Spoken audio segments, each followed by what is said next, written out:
What's your take on the foreign interference here in Canada? It's difficult to say because in a world so geopolitically connected, every country is going to have its finger in someone else's honeypot.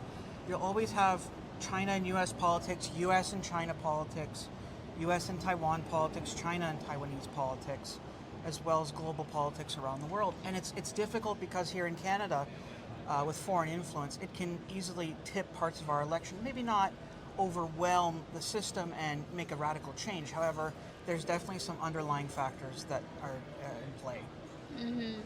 And are you aware that the Chinese Communist Party actually interfered the election back in 2019 and 2020? Yes, and where there is some influence.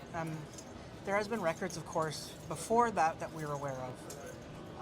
It's been kind of the norm, though, nowadays. That's what I find difficult to think about every day, that it may not even be China. There's other countries around the world, like I know even our own allies, of course, interfere with our politics. But this is why I said before, in today's world, it's so normal, unfortunately.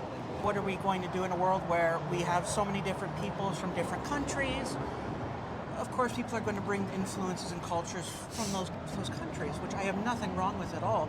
I just know that can bring interference. And when countries are willing to act maliciously to interfere, that's when it becomes a problem. Like the CCP, right? Yes. So what's your take, what's your stance with the Foreign Registry Act in Canada? You know, I'm sure there's lots of people who are hired by the CCP that they have no choice. You know, we've seen it back 40 years ago, especially in the 60s. Well, it's more than 40 years now. Holy cow, this is crazy to think about.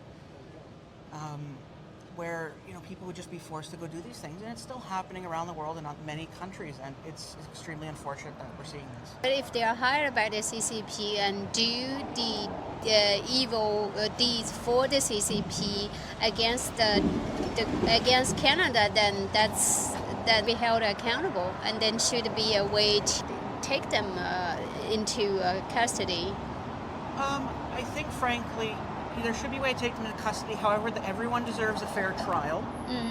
And that's the beauty of our judicial system in this land of democracy and freedom, which they don't have at all in China. Correct, mainland China, yeah.